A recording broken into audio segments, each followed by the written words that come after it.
বিসমিল্লাহির রহমানির রহিম। সম্মানিত শ্রোতা, আপনারা দেখতে পাচ্ছেন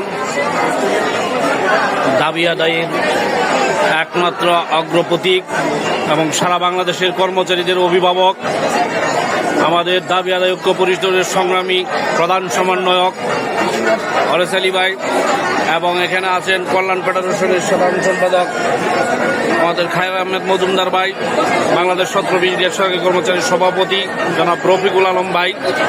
আমরা সকলেই মিরপুর 2 নম্বর কনভেনশন হলে আমাদের সহকর্মী সহযোদ্ধা জনাব সালজার আহমদের মেয়ের বৌভাত অনুষ্ঠানে যুক্ত হয়েছি।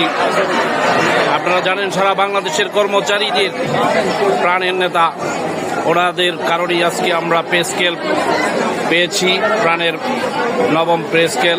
22 লক্ষ কর্মচারীদের দাবি আদায়ের অগ্রনায়ক পে স্কেল যোদ্ধা, তারা সর্বময় সরকারের ঊর্ধ্বতন কর্তৃপক্ষের সাথে যোগাযোগ করে যাচ্ছে এবং সারা বাংলাদেশের কর্মচারীদের ভাগ্য নির্ধারণের জন্য কাজ করে যাচ্ছে। আপনারা সকলেই তাদের জন্য দোয়া করবেন ইনশাল্লাহ। সকলেই ভালো থাকবেন। আজকে আমরা এখানে আসতে পেরে আনন্দিত, অনেক আনন্দিত।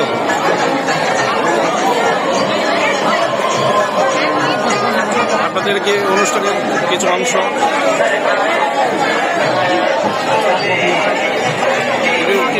দেখাচ্ছি।